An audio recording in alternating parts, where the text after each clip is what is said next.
Hey y'all, here are OS Reviews. In this video, we're taking a closer look at the Looking Glass Portrait. This is a pretty cool holographic 3D display. It doesn't require you to actually wear any glasses, and it connects to a computer, including Windows and Mac, with some different tools where you're able to capture 3D images using it as a more immersive photo frame. You can actually use just a regular iPhone camera that has a depth sensor to capture those images. In addition, over the past couple of months, they've also opened up some additional micro apps, including support for ChatGPT. So you can now have an avatar, which is in 3D, as you are communicating with the generative AI, so making it feel a little bit more personable. Connect camera to it for video conferencing purposes if you want to. There's an SDK where you can develop additional apps and kind of tinker around with it. The company behind it, called Looking Glass Factory, have been making these glasses-free 3D holographic displays now for quite a while. Some of their earlier generation models were crafted out of what looks like a block of crystal. Instead, in this horizontal orientation, compared to the portrait,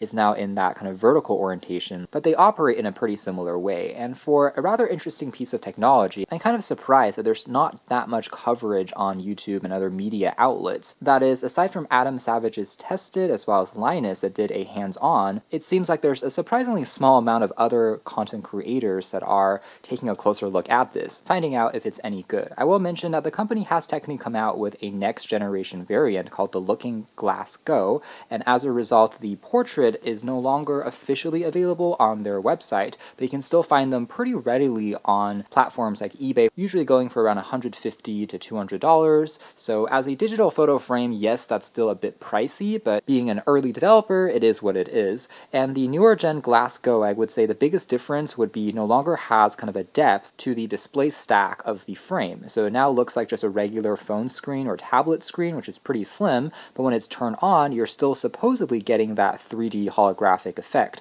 versus with the portrait, as well as past versions, kind of looks like there's a larger block to the frame, making it have a bit of depth even standing there as a regular object. I actually like the design a little bit more, which is why I picked up this version, since I think the frame, which also has LED lighting with some of that infinity mirror effect bouncing off of the edges, might make the illusion of having that depth even more convincing. At least that was my original thought when looking at the images, and also this one can be found now just at a slightly lower price point. And although the Portrait and Go both are more compact frames that are just meant to sit on your desk as a decor piece, they also have larger monitors which can stretch larger than 10 inches or even 20 inches, the size of a smaller TV for instance, if you are trying to use it for commercial purposes as a more eye-catching bulletin board alternative to some of those spinning fan type displays. Compared to this, you get that sense of 3D depth regardless of what angle you're looking at the screen, and it might be a little safer to touch. You can convert as well as upload them using the HoloPlay Studio software from your computer, and then drag them over. The frame, I believe, also has a little bit of built-in storage. So that is going to be the standalone mode. It's able to hold up to 1,000 pieces of holographic media content, and it is technically powered using a Raspberry Pi 4. But if you're trying to use it as a ChatGPT kind of AI holographic robot as you're speaking to it, you would still have to connect to your regular computer in that mode. Although technically it has built-in Bluetooth and Wi-Fi since it's powered by Raspberry Pi, although wired connectivity will give you the lowest latency and seems to be the only supported method in their companion software at the moment. So in terms of any requirements for the software side, Intel i5, 8 gigabytes of RAM are kind of the minimum that is required to give you the best effect, since it needs to be a little bit more graphics heavy as you're running things. And for non-iPhone users, it will also support kind of that bokeh as well as depth sensing in modern Android cameras from Samsung, Huawei, and Pixel phones as well. And again, although this particular display is a little bit on the smaller side, you could technically use this to preview any 3D videos or photos that you are creating,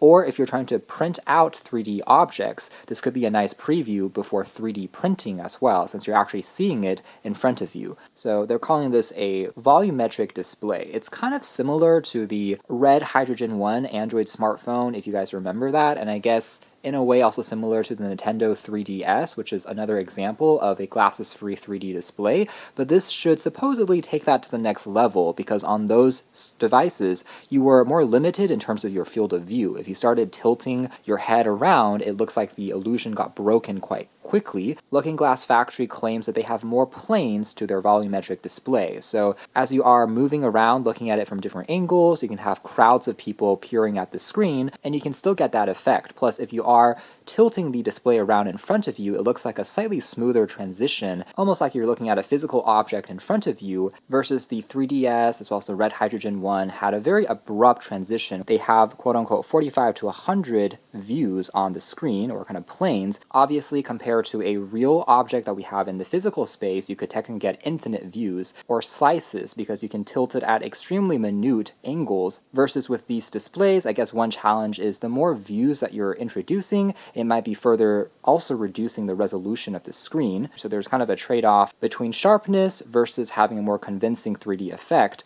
as you are moving and tilting around. So the native res of the screen is 1536 by 2048, 4:3 aspect ratio at 8 inches diagonally. So it is supposed to be extremely sharp if you're looking at just the PPI. But again, keep in mind that it's technically being sliced or reduced by the number of focal planes inside of the volumetric screen. So as a result, it's still not going to be as pin sharp as if you were looking at a regular 2D screen with the same resolution. As a rough analogy, if there are 100 planes, the native res will be divided by 100 for every single plane that you're looking at. So keep that in mind, but you'll get an even more convincing optical illusion effect and smoother transitions as you're looking around the screen. So again, this is going to be something you can share compared to mobile AR or VR, acting as a holographic canvas for your content, or again in that AI mode. That being said, I guess one benefit of the smaller, more compact display on the Go edition is you might be able to mount it more easily onto a wall, for example, taking up a little bit less width. And again, a screen size going all the way up to 65 inches if you want even larger variants. So the packaging here also hints at the holographic nature with some of the kind of logos going on. And then accessories here are inclusive of a charging adapter cable, also branded with the Looking Glass logo, uses standard USB Type-C.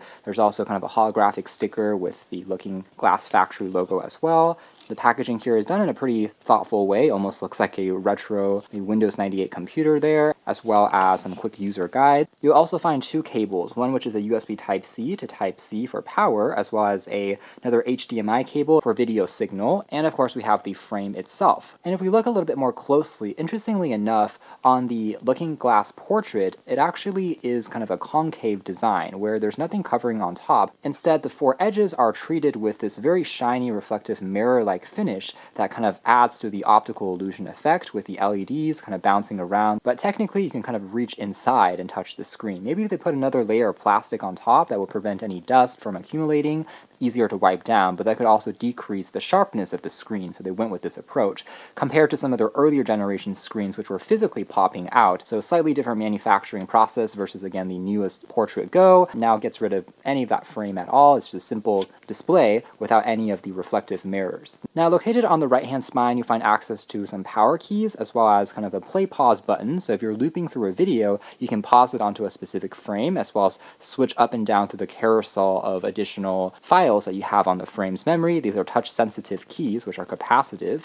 And then on the very back here, you can still find some mounting brackets if you wanted to hang it onto a wall. It weighs around 1.5 pounds, so it's not the lightest digital photo frame because it's built out of a lot of metal, aluminum accents that gives it a more sturdy feel. We've also got some ventilation here for the Raspberry Pi inside, almost like a mini PC housed behind the frame, as well as on the bottom there is a standard tripod thread if you wanted to mount it onto a stand. Alternatively, there's kind of that built-in kickstand, although the angle here is fixed at this one position. On the very edge here, aside from the Type-C and full-size HDMI, you also get a 3.5mm headphone jack. And so when the portrait is turned off, it doesn't really look like it's a 3D or holographic image. The magic occurs the moment that we turn it on. Now, by the way, there is no built-in battery, so it does require that Type-C cable. You could use a power bank, though, if you're using it in the standalone mode, but requires an external power source. Stand at the bottom there can also be detached. Again, if you want to mount it flat, you can even pop it onto the back of the frame because it is a magnetic piece, and it clicks into place without any extra assembly or screws required. And so plugging it into power, immediately the LED strips on the side illuminate, providing an extra sense of depth, which in my opinion makes it just a little bit cooler compared to the Go version, which is missing, again, the LED strip as part of that kind of infinity mirror design. And I can confirm that the 100 planes or so still gives you a pretty smooth transition as you're looking at it. You're able to make out more details, such as what the astronaut looks like like on the side versus the other edge, as you can tell, those details actually are changing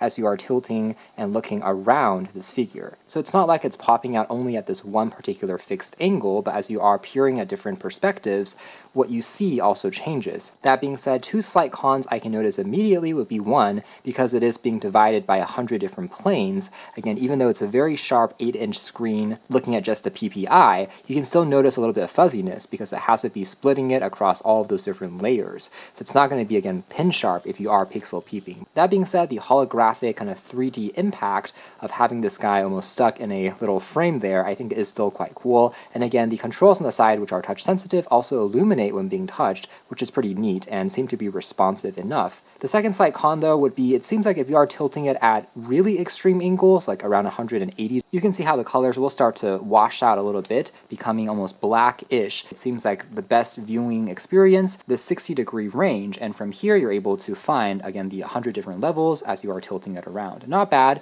if you are displaying it onto your desk. Here is an example of a 3D image, which looks different if you are viewing it from other perspectives. And progressing through the demos, here is also a dance practice. So recording it in 3D, you're able to view it back. It looks like this person is stuck inside this box. Again, the LED strip lighting, I have to say, is really cool, adding a nice futuristic touch. Here's another example of another photo that we can see. The colors here also looking pretty vibrant, all things considered, and again, the mirrors on the sides just making the screen maybe seem a little bit larger than it really is, as it is bouncing around there. Another moving image, perhaps what you can expect if you're having a video conference. And here's yet another portrait. Again, we can see more textures and details of the image that we would otherwise not be able to really interact with on a normal 2D photo. Some of the effect might be getting lost in a YouTube video because, again, we only have one camera that we're filming in, so I have to be constantly moving the frame around to give you a sense of that depth. But in person, the 3D holographic effect is quite strong. It seems like some of these objects really are popping off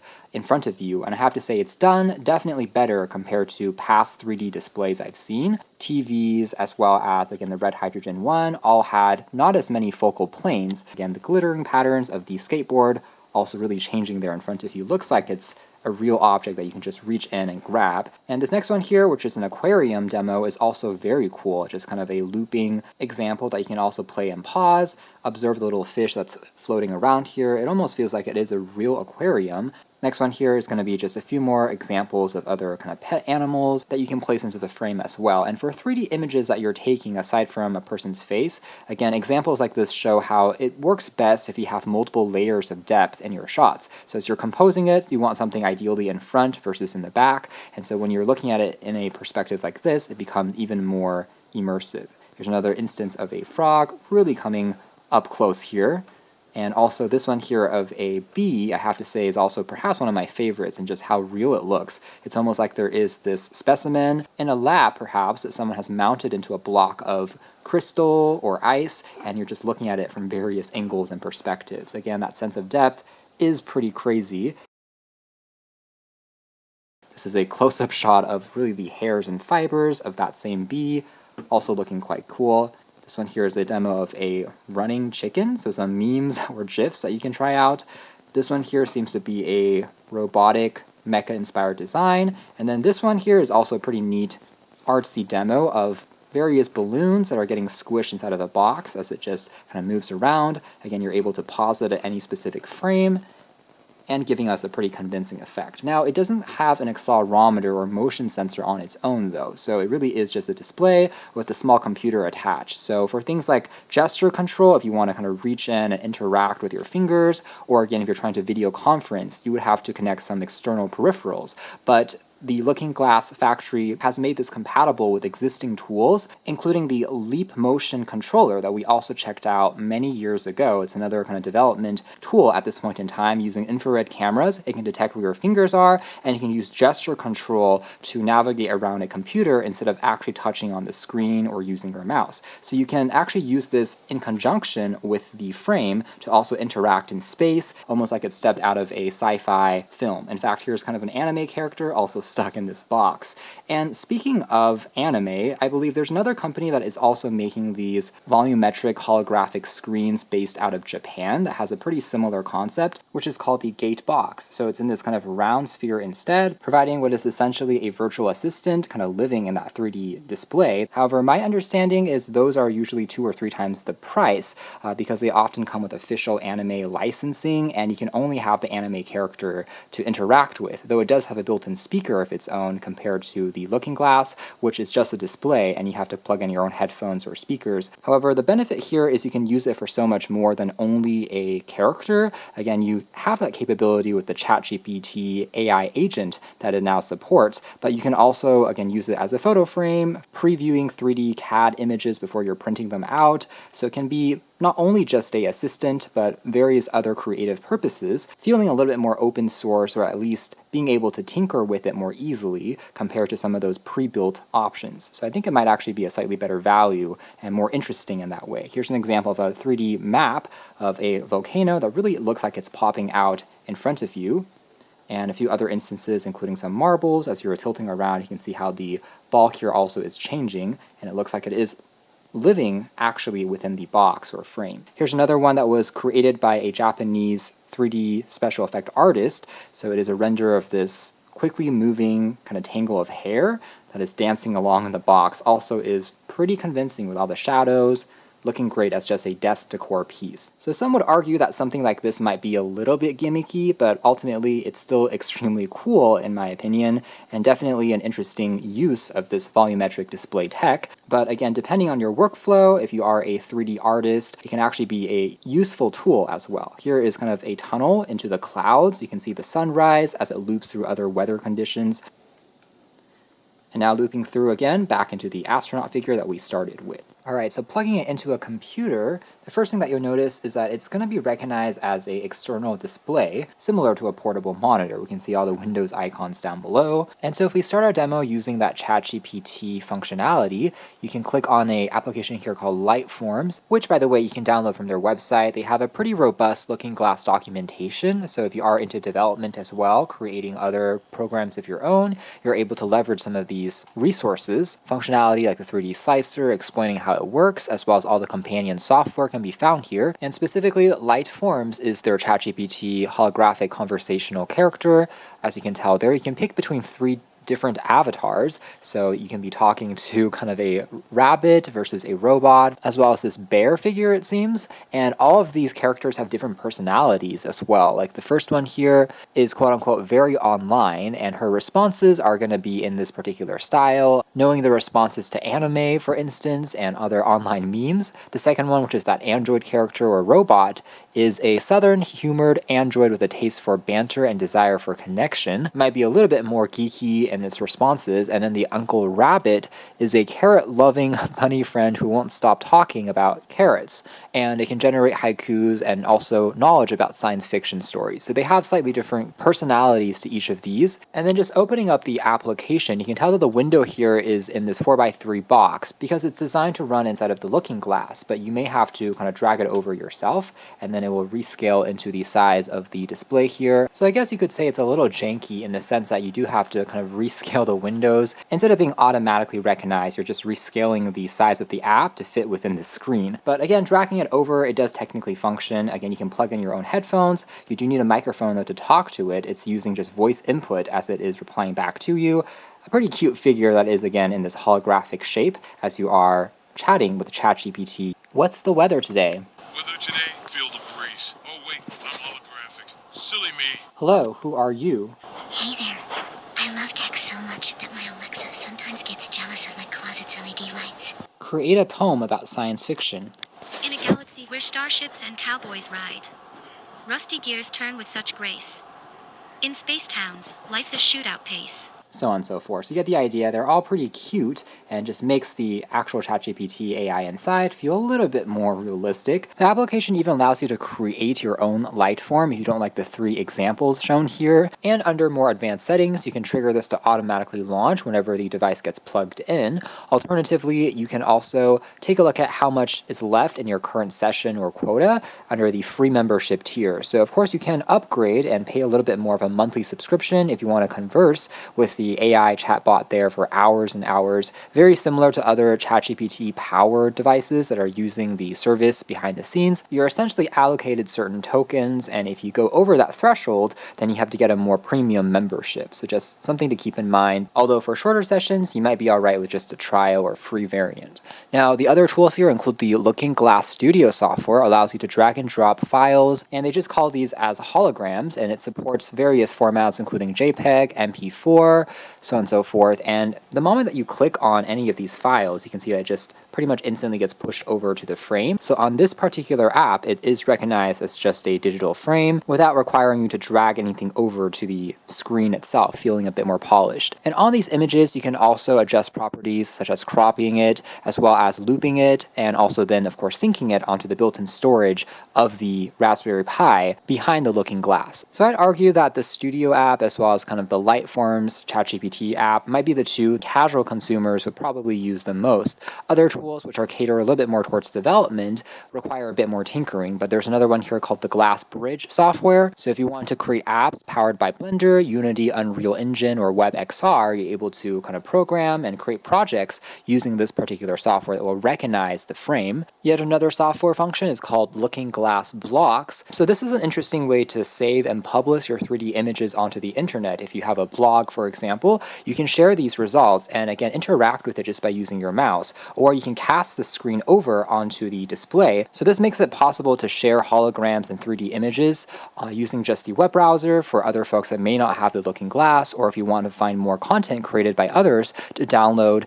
And then we also have a Looking Glass model viewer. So this is another software that allows you to import, again, 3D objects. It might be a little bit more applicable for things like printing that we touched on previously.